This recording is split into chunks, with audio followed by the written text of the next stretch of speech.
What's up, my lovely viewers and subscribers? Welcome to Life and Vibes TV. In today's video, it's story time. I'm just sitting here enjoying the rays of the sun, getting my vitamin D, making me feel good. And by the way, I give thanks for my healing. Let's give thanks for life, give thanks for good health, give thanks for family, give thanks for our jobs, homes. Let's give thanks for our blessings.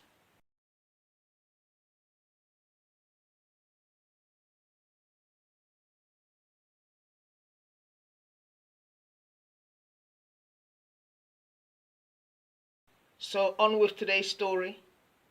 We're talking about our fights. Do you remember the fights you had when you was young?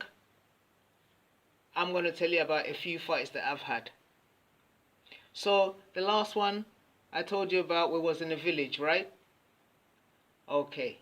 Well, I'm going to stay on that path and give you some stories in the village. Alright? So my first fight. As you already know, I come from a large family, and when I was 4 or 5, one of my older sisters was living away from the village, like she lived in a town, and she was a teacher. She lived by herself and she was a teacher, and she asked my dad to send somebody, to come and stay with her. At that time, she lived like in a complex where my other sister, it belonged to her, and there was also a shop attached to that complex. I remember my dad didn't really ask me if I wanted to go. He just made a choice of who to send, and as a child, you don't question the adults. When they say go, you stand up and you go. It's a bit different today, right? If you say to a child go, they'll be like, why? You go. And, times have changed. But my dad said to me, go on, stay with, and to comfort and keep her company and see how the town is, move from the village to the town. Which I didn't mind. I love the village. I had lots of friends there and, my family, but I wanted to see. I'm always interested in new things. Off we go to the town. Schooling is done half-day schooling. I'm sure it's like that in many other, countries in the world, where the children, they will go to school either for morning or they'll go for afternoon. So when I went to live with my auntie, I used to go to afternoon school. So in the mornings, when I moved there, the first thing I noticed was like I had a lot of work to do. I don't know if it was because I was by myself, but like in the village, everybody shares the work, and it seems like I wasn't working in the village. But here, like the first thing I had to do was go and sell some drinks. Like Sprite, Fanta, Coke in a bottle. Yeah, they used to have like a crate of 24, and then I'll have to carry that on my head. Oh, my neck. So I used to carry that on my head young. Yeah, young. And go to the market. When I went to the market, then I would sell it like bottle by bottle. Like somebody will buy, drink, pay me, and then give me back the bottle, and then I'll take the money back to the shop, and that's like my job before I went to school, which was okay, because I remember like in the village it wasn't even a job. It was more like in the mornings you go to the river, you bath and bathe yourself, and then you bring water back. So I kind of looked at it like that, but I thought this was a bit hard. Was hard work. All right, so then I had to do that in the morning, and then come back and clean the house, and then prepare for school for the afternoon. So that was the routine. But I didn't really like being in the town. there were new things and posh buildings and, but I didn't like it. And I don't know if the children around there, caught my energy, that I didn't like it. I just did not like it, And I used to be sitting at the shop front thinking of what I'd be doing in the village right now, or who I'd be playing with, or, back to the fight. So on this occasion, actually, let's backtrack. Let me talk a bit about the selling of the drinks, because what used to happen was, when I used to go to the markets and the car parks, like where the taxi ranks, and people drink, some people were dishonest, because I used to carry it on my head, and then they would drink, take a bottle, drink it, put it back, and then try not to pay me. Like, because I couldn't look up, they thought I couldn't see them. But I was wise from young. So it's like, if you came and took a bottle, I would look up and see that it was whichever hole that was taken. I say, okay. Then I'll look at your shoes, and I'll say, okay, brown shoes, black shoes, whatever. Because there's many people standing around. So as soon as that bottle goes back, I'm looking for that pair of black shoes or brown shoes to pay me my money. You understand? So I had logic in the way I was collecting my money. And I was good at it. But it was hard work. Right? So one day before this fight, this is like how things built up. One day, I just got fed up of selling these drinks. Like, I used to say to myself, I didn't used to do this at home. Why am I doing this? Like, my dad is a chief. I don't have to do this. And it was breaking my neck and hurting my head, my poor head. Right? So I kind of rebelled a bit. So one day, after I sold all the minerals, I got the money and I went to this amusement park. Man, I don't know what got into my head, and I went to the amusement park, and there was a bike section where you can ride bikes. I know in myself, I said to myself, what are you doing here? Like, you need to go home and give the money to the shop and get ready for school. But when I thought about that, I didn't enjoy school, because I didn't.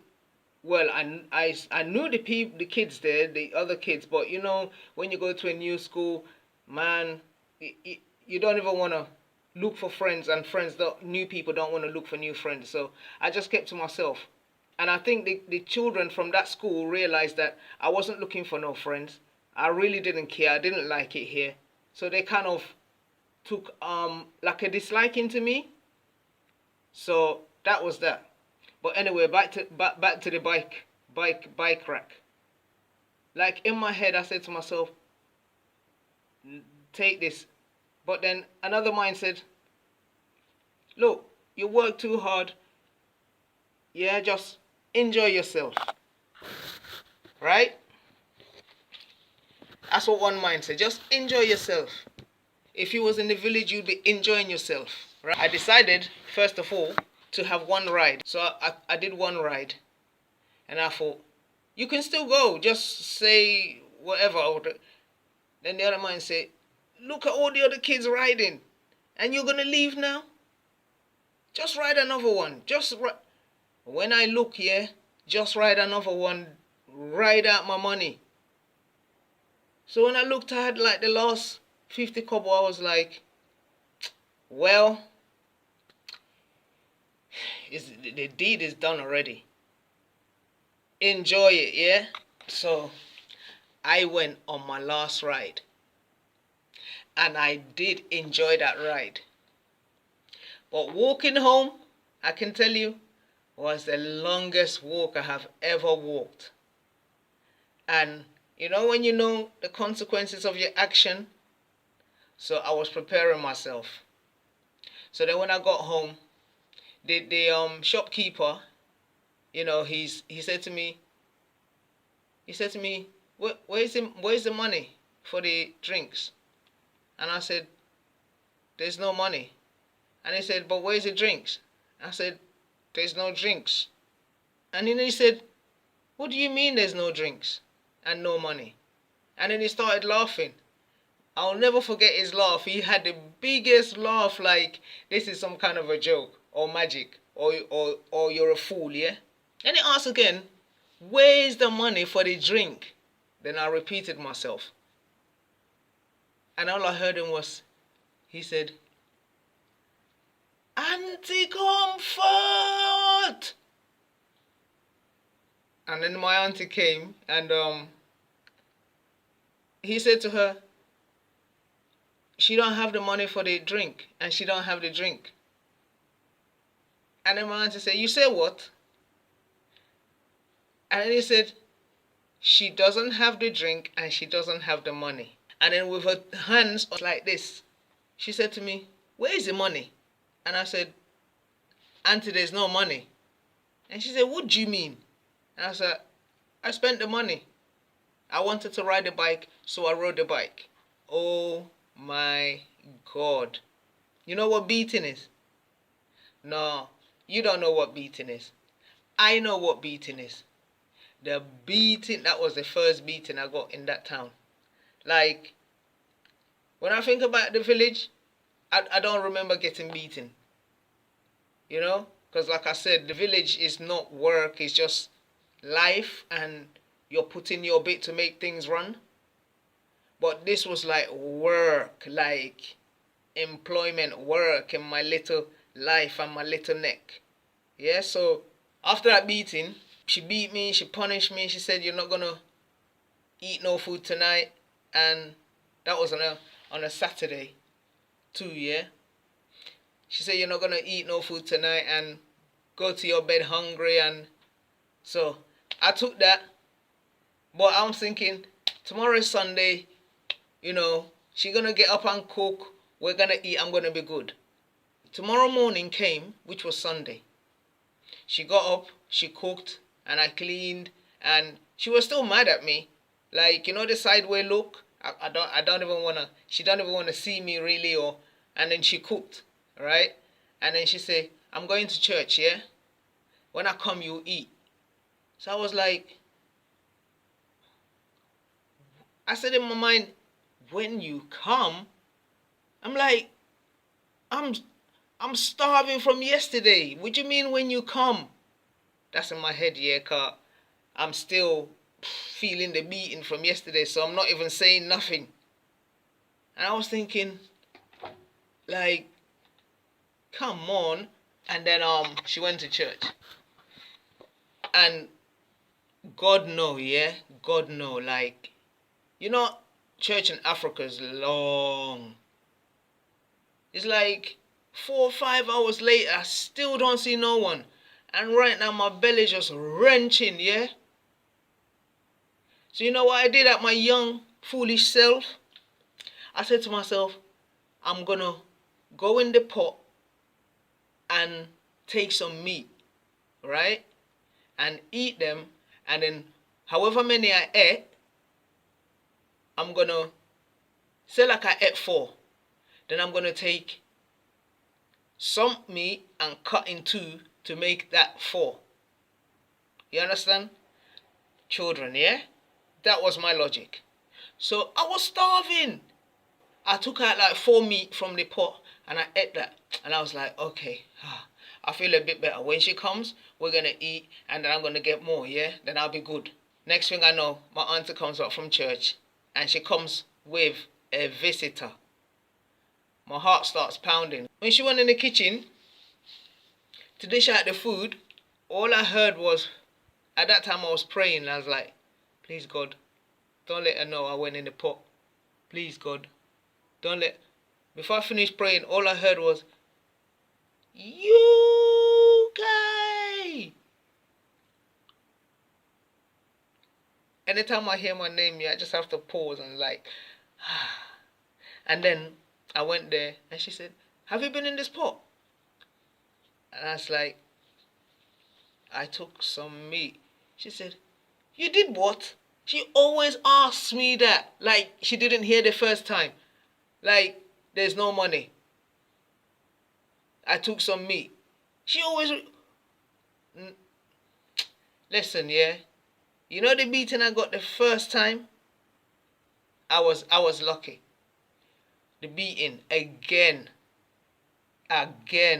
She's like, I don't know what's wrong with this girl. She's just rebellious. She spent the money yesterday, ate the food today. What's wrong with it?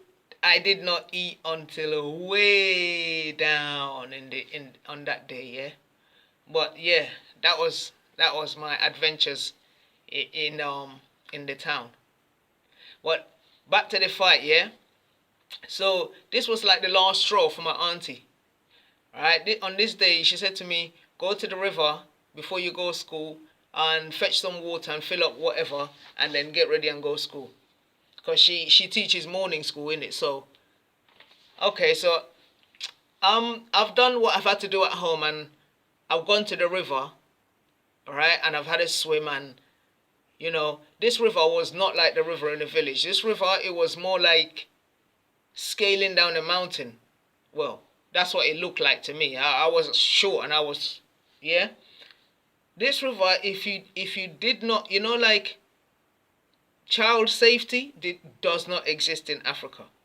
This river, you had to navigate down a straight upward mountain. When I remember, and it was far down, right? And then you're carrying something on your head. So I went down, swam, made my way back up, praying that I don't lose my life and drop down there. Right? I don't know. When I got to the top, I saw the girls, the bunch of girls, that used to give me the eye because I was just keeping by myself. There was like 4 of them or 5 of them. And as soon as I came up to the top of the mountain, that's what I call it, right? And I stood up, right? And I was like, now I can, walk slowly and make my way home. I just saw 4 uniforms, blue and white, yeah? When they saw me with the water on my head, I saw them start smiling. And I was like, oh my God, in my head, what is this? So as I'm walking, and I'm minding my own business, and I'm walking past them, I can hear them talking about me. So I'm still just ignoring them. And as I walked past them, one of the girls pushed my water on my head down. Yeah, and it splattered and poured everywhere because it was like an open bucket. Yeah, so it splattered. It just and then to make it worse, the bucket fell all the way back down where I just came up. Like, I thought about the trouble that I was already in. And I thought about, why are these girls bullying me? Like, I've done nothing to them. I just kept to myself. Why have they actually brought out their, ways and brought it to me? So then I said to myself, if I fight them, I'm going to be in trouble. Because I was thinking of all the other issues that I'd caused for my auntie so far. Because everything that happens, she tells my dad. So I didn't want to worry my dad. But then I was thinking, if I don't do anything, these girls will continue to bully me. Because they're looking at me as some girl from the village who's come to town. But they don't know that I come from a family of 13. They're laughing, cracking up at me, and I'm looking at the spilled water, and I'm looking down the mountain, and I'm thinking about my auntie, and I'm thinking about the village. So I just bit my tongue. I didn't say one word, and I went back down slowly. So it's like they're saying, you see, she's nothing, she can't do anything, you see? So I went back down slowly, and they went down another way, and I could hear them down the river swimming and laughing and having fun. I got my water, and I came back home, and I put the water down, and I sat back at the front. There's usually a place at the front. I just sit and watch the traffic and watch what's happening. And I sat back down at the front. And I was thinking about what happened, and I was saying to myself, how dare these girls? How dare you? Like, for no reason, you just put your hand on me. And I thought, I've got rights. Like, what do you think this is? You may be bigger than me because they look like, when you're like in the first year and they may be like in the third year, they look kind of big, like big girls. So I sat down, I was thinking about this. I like, no, you're wrong. You're wrong. No matter the consequence that I'm gonna face, you're wrong. This is all I was thinking. I have to do something. So as I'm thinking this, I look and I see them coming. And I see the one that pushed water off my head. She had water on her head. And God no, believe me. Like when I saw that water on her head, the first thing I said to myself was, run and meet them and push it down. And then I said, nah, I'm not going to run and meet them. I'm going to wait until she's at her doorstep. Because she lives right across from me. So I waited. And then as she was about to step over the gutter to go in her house, I just ran across the road and pushed everything down. The bucket, everything down. The bucket went bling, bling, bling, and went in the gutter, and she just wet up all her uniform, and then she was so shocked. Straight away, fight started. And then her friends were there looking and shouting, and me and her was, listen, the fists. And then when she saw that I was beating her, she took a bottle. I don't know what, like, I remember it was a bottle, a brown bottle, like a Guinness bottle, right? She must have just, and it's a shop. We have a shop there, so there was a bottle on the floor, and she just took that bottle and smashed it on the floor. And when the glass just splattered, right? And when it splattered, it went in my leg. Some glass piece went in my leg, right? So when this happened, and I see her coming for me with this jagged whatever's left of the bottle, listen, I said to myself, you need to deal with this girl. Listen, the way I dealt with that girl, the way I dealt out of every anger I had in me, from the drinks to the no eating to the beating to her pushing me. Listen, bottle or no bottle, I dealt with that girl. When I look, I see her mom coming screaming, she's killing my child, When I look, I see my auntie coming. When I look, I see the shop guy coming. Listen, they had to pull me off of her. Yeah? And then my auntie said, go in the house. And I went in the house. And man, she didn't even bother beat me. She just sent someone to go and get my dad. That's what she did. Because I think she had enough. Yeah? She sent, but you see, the thing is, nobody talks and asks you why what happened, or why you're behaving like you're behaving. You understand? If I had explained what happened, then she would have seen I had every right to defend myself. After, I'm not going to come here to get bullied. I may be by myself, but I am not going to get bullied. So when my dad came, my dad asked me what happened. My dad knows me, As young as I was, my dad said to himself, my dad said, no, this is not my daughter. So he asked me what happened, and I just explained to him what happened. From the drinks, to the food, to the beating, to the fight. And you know what he said to me? Come. I'm going somewhere with you, come. And I thought, where is he going? My dad took me shopping. My dad took me shopping. He said to me, buy whatever you want. Up to now, I don't understand why he did that, because I was expecting a beating from him. My dad took me shopping. Like Christmas had come, yeah? He said, buy whatever you want. You see, after I did shopping, he said, go and get your stuff. We're going home. My dad took me back to the village, same day. Shortly after this, I got to come England, like out of many children. My dad said, you go. So, years later, I have the scar of the bottle. The scar is still there to this day.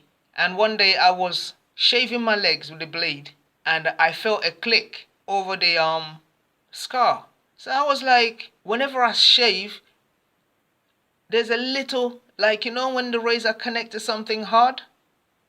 So I pressed and pressed and pressed on the scar. A slim pane of glass, the size of like 50 pence. So slim. Because when I pressed on it, it was like something cut my finger. And I was like, and then when I felt it and pulled on it, a slim pane of glass came out, right? And God knows, this is like, how many years later? At least 30 years later, that glass was in my leg. But give thanks to the Most High, it did not infect my leg. I could not believe it. When I pulled this out and it was like the size of a 50 pence, I just said, that damn girl. But hey, that is the experience we go through as children. Look out for my next fight. That one happened in England, in my secondary school. Life and Vibes TV. Like, share and subscribe.